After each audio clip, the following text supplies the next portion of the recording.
हिंदू धर्म में तुलसी के पौधे को पवित्र माना जाता है।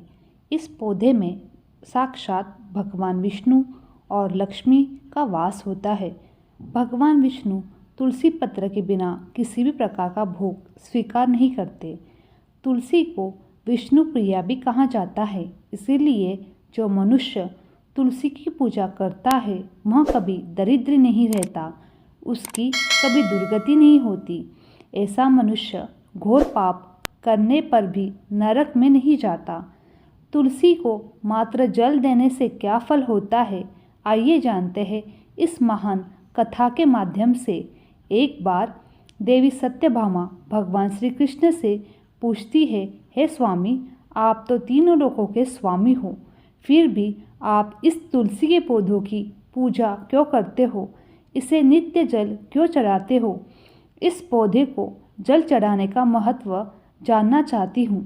तब भगवान श्री कृष्ण कहते हैं, हे देवी सत्यभामा, तुलसी साक्षात लक्ष्मी का ही रूप है। इसकी नित्य पूजा करने से करोड़ों फायदे होते हैं। इस जल चढ़ाने मात्र से मनुष्य के करोड़ों पाप नष्ट हो जाते हैं। तुलसी को जल देने का महत्व बताने से पहले मैं तुम्हें एक अत्यंत प्राचीन कथा सुनाता हूँ।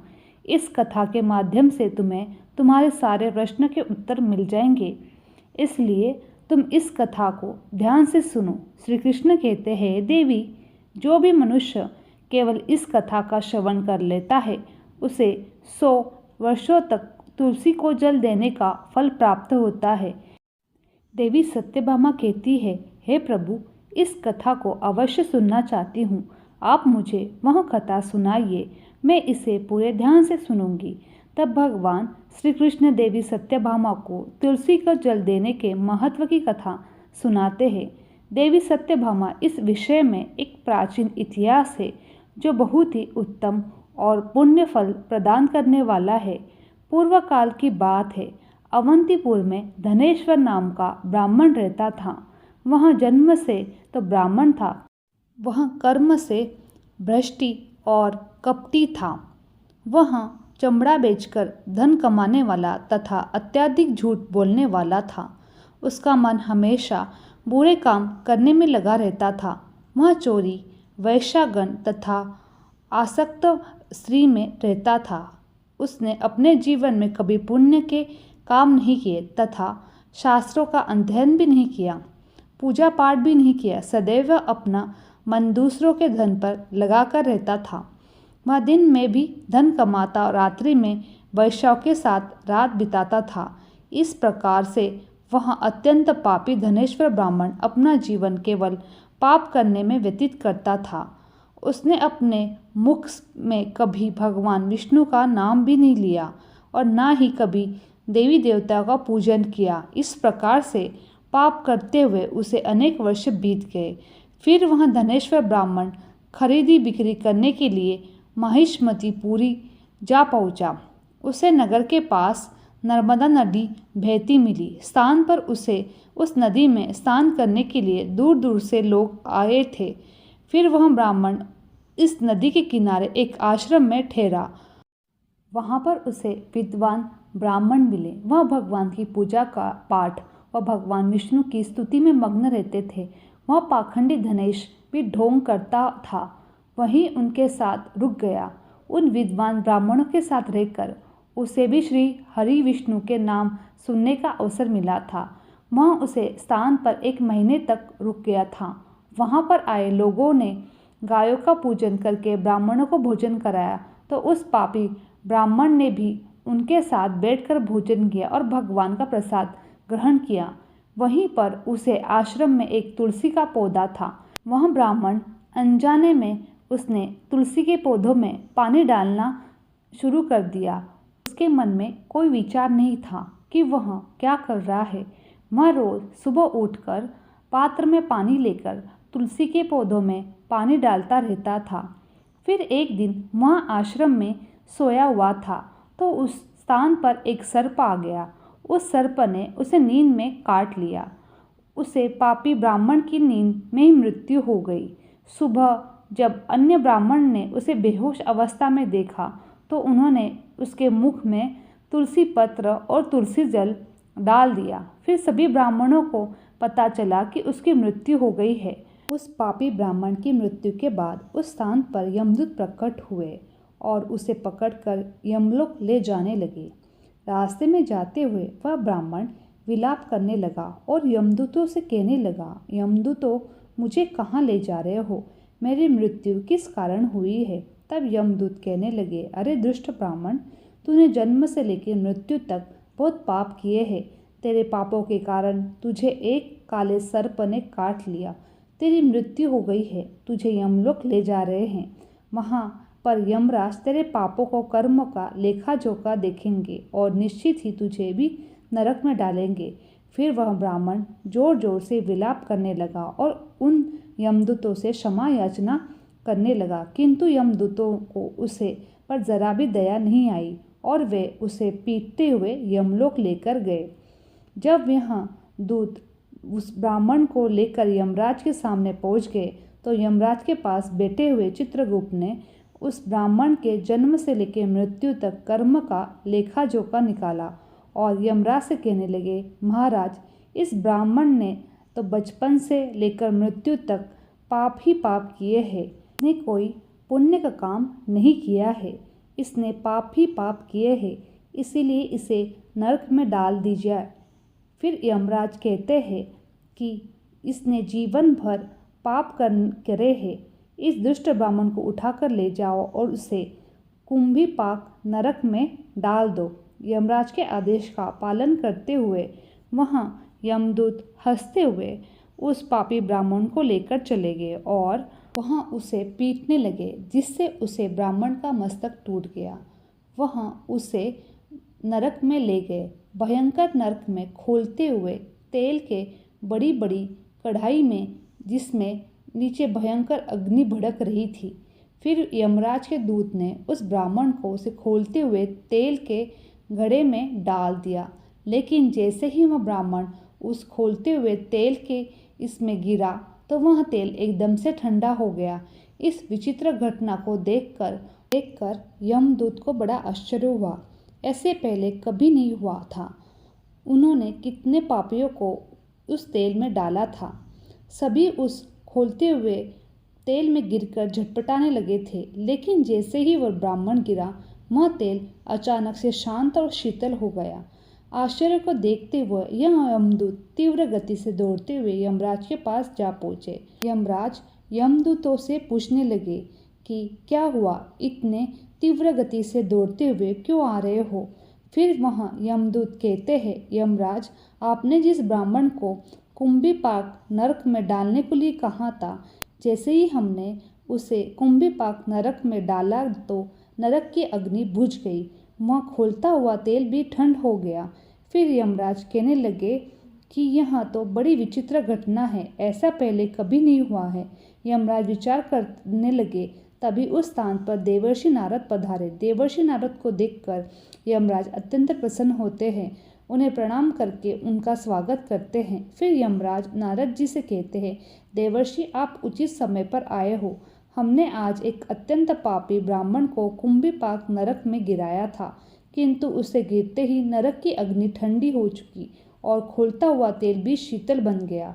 तब देवर्षि नारद यमराज से कहने लगे, यमराज, आपने जिस ब्राह्मण को कुंभीपाक नरक में डाला है वह नरक में डालने योग्य नहीं है, क्योंकि इस ब्राह्मण के द्वारा अनजाने में ही ऐसा कर्म हुआ है जो नरक का नाश करने वाला है, जो मनुष्य को पुण्य करने वाला है, साथ ही उनके पुण्य का भाग अवश्य मिलता है।